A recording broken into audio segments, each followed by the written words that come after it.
Uncle जी के साथ fishing बताएंगे भैया वीडियो में हम आपको। जेम्स बॉन्ड होता है 007 भैया, उस तरह की सिस्टम हमने लगाई है भैया।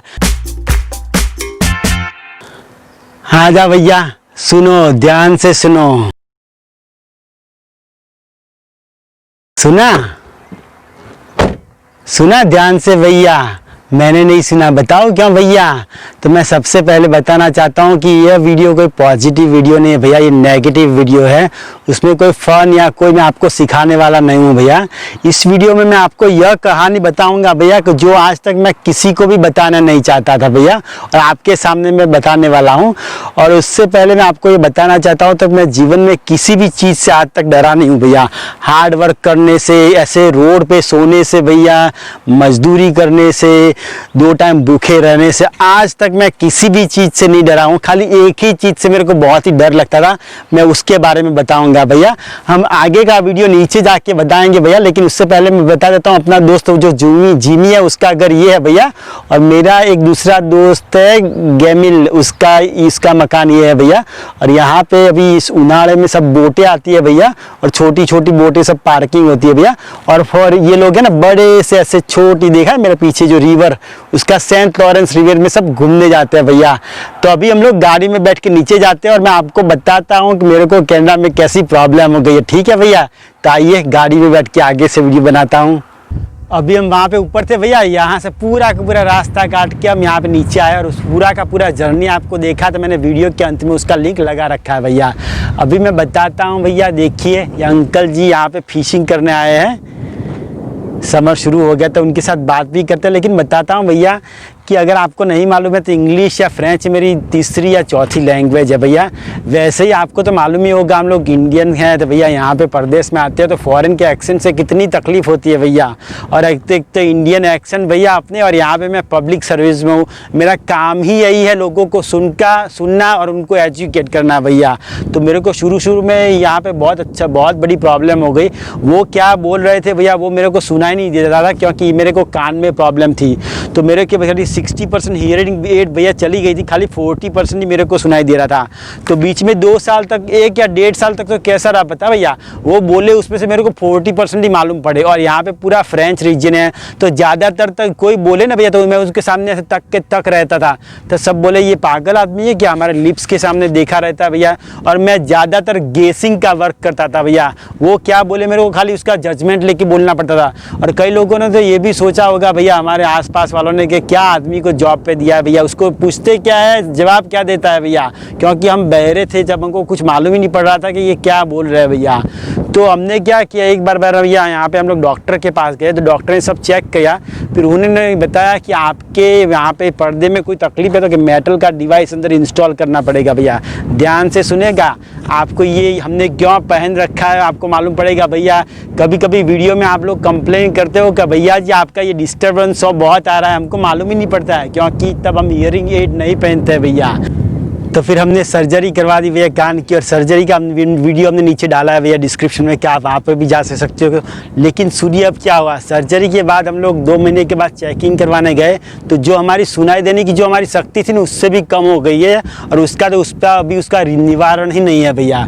तो डॉक्टर ने क्या बोला कि आपको हियरिंग एड्स लगानी पड़ेगी, और यहाँ पर आपको नवाई लगेगी भैया। हियरिंग एड्स का प्राइस आप सुनोगे ना भैया तो आप चक हो जाएंगे। मैं बताऊँगा कि क्या हुआ, जब मैं पहली बार हियरिंग एड्स करवाने गया ना भैया, तो बहन जी ने वो मशीन लगाया ना, तब मेरे को मालूम पड़ा कि वो क्या, तब तो मैं चक हो गया भैया कि आज तक मैं जो सुन रहा था ना वो भैया 99% सब गेस वर्क ही करता था। जब उसने मैंने पहली बार हियरिंग एड्स लगा के सुना तो मेरे आँख में से आंसू आ गए भैया, कि दुनिया कितनी अलग है भैया। जिनके पास कोई सुन नहीं सकता भैया, कोई देख नहीं सकता भैया, और किसी के पास जो फिजिकल जो कोई भी प्रॉब्लम हो भैया, उसके हिसाब से ये दुनिया कितनी बदल जाती है भैया।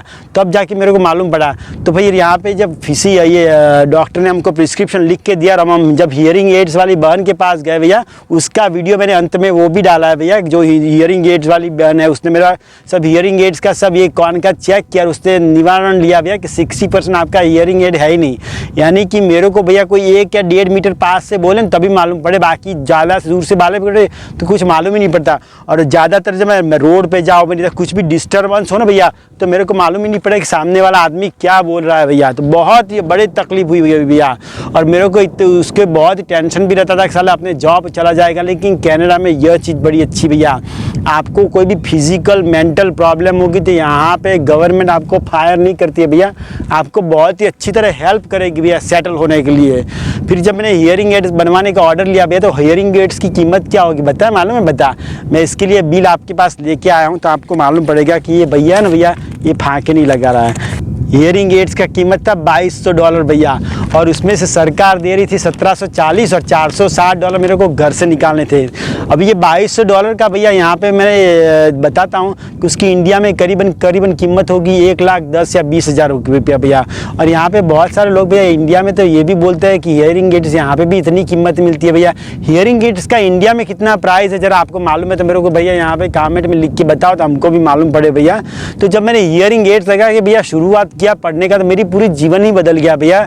तब से मैं लाइफ को अच्छी तरह एंजॉय करने लगा। लेकिन आखिरी 2 साल भैया ये 2018-19 मेरा बहुत ही रफ रहा भैया। मेरे को बहुत ऐसे फिजिकल में भी बहुत तकलीफ पड़ा भैया। और सर्जरी के बारे में भैया 2 बड़ी सर्जरी की भैया, उससे मेरा पूरा जीवन बदल गया। और मेरे को मालूम पड़ा कि जीवन में भैया लाइफ कितनी डिफ़िकल्ट है अगर आपको किसी का सपोर्ट नहीं हो भैया, तो ये बहुत डिफ़िकल्ट है। तो देखिए हमारे पीछे जो अंकल है वो यहाँ पे फिशिंग करने आए हैं छोटे से कुत्ते लोग को लेके, और वो बहन है भैया वो भी यहाँ पे फिशिंग करने आया है। और यहाँ पे आज का मनोरम्य दृश्य देखिए कितना फर्स्ट क्लास दिख रहा है भैया। ये सेंट लॉरा रिवर हमारी, जैसे आपकी गंगा नदी है ना भैया, यहाँ की कनाडा की एक क्यूबेक की सेंट लॉरा नदी है भैया, और ये हर जगह पे जाती है भैया।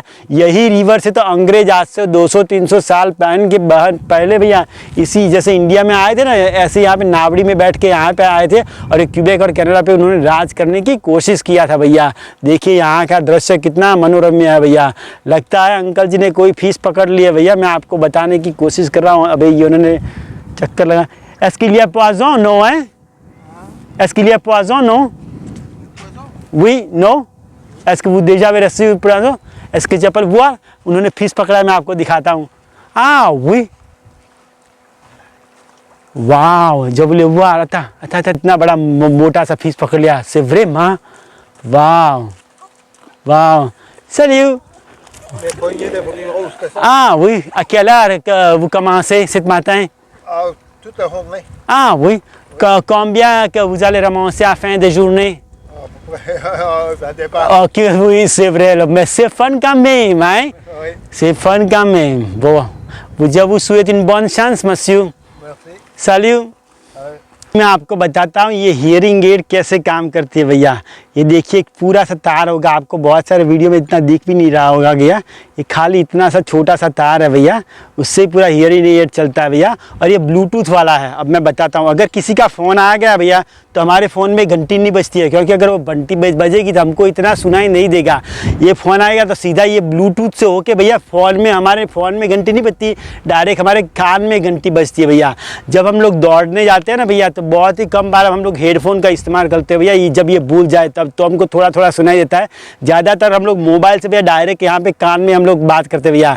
इसका फ़ायदा भी है और नुकसान भी है भैया। बताओ भैया क्यों? क्योंकि जब आप लोग बाहर जाते हो तो आप अपनी पैकिंग में क्या डालते हो? रुमाल डालते हो, अंडरवेयर डालते हो, खाना पीना डालते हो। हमको उसकी बैटरी साथ में लेने चलनी पड़ती है भैया, नहीं तो इसके बिना हमारी ज़िंदगी एकदम अधूरी रह जाती है भैया। दूसरा इसका फ़ायदा क्या है बता भैया, मैं कई बार बाहर जाता हूँ तो किसी को मालूम, मेरे को फ़ोन रिसीव आता है ना भैया, फ़ोन की जैसे घंटी बजी ना तो सीधी अंदर घंटी बजती है। आजू बाजू वालों को मालूम नहीं पड़ेगा कि हमारी फ़ोन चल रही भैया।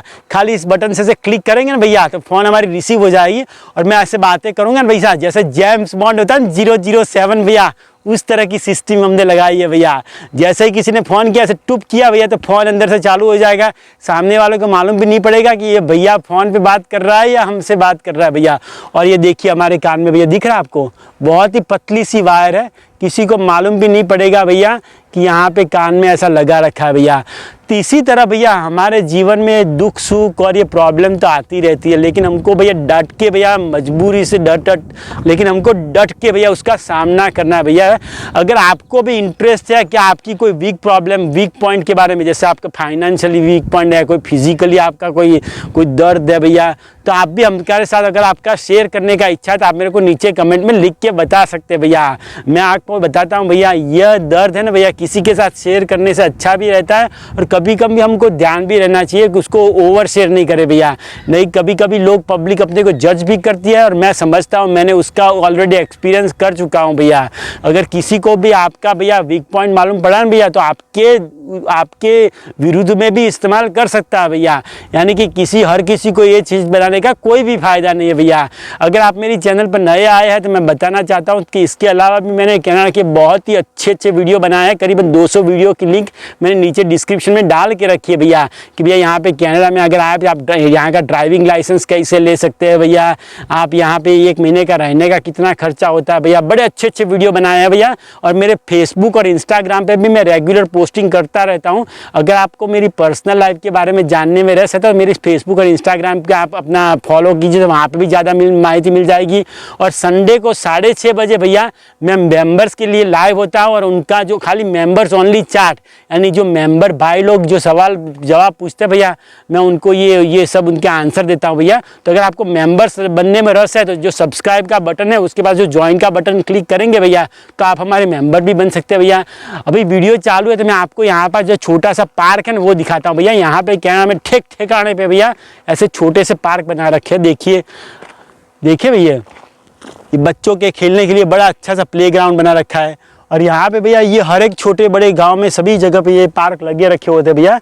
और ये देखिए, तो ये बच्चों को क्या भैया खेलने के लिए बड़ा अच्छा फायदा है। यहाँ पे इंडिया में क्या होता है भैया, यहाँ पे बहुत सारे बच्चे आजू बाजू में रहते हैं तो बच्चे के साथ खेलते हैं। यहाँ पे पॉपुलेशन कम है और यहाँ का बहुत बड़ा लैंड है भैया, तो बच्चों के खेलने के लिए यहाँ पे इस देश ने बहुत ही सुविधा करी है भैया। वीडियो अगर आपको अच्छा लगे तो कृपया करके उसे लाइक कीजिए भैया, और आपके फ्रेंड के साथ भी व्हाट्सएप पे शेयर कीजिए, ताकि वो भी घर बैठे कनाडा का मज़ा ले सके भैया। और आपके समय के लिए भैया आपका परदेसी भाई का आपको यहाँ से मेरा सलाम।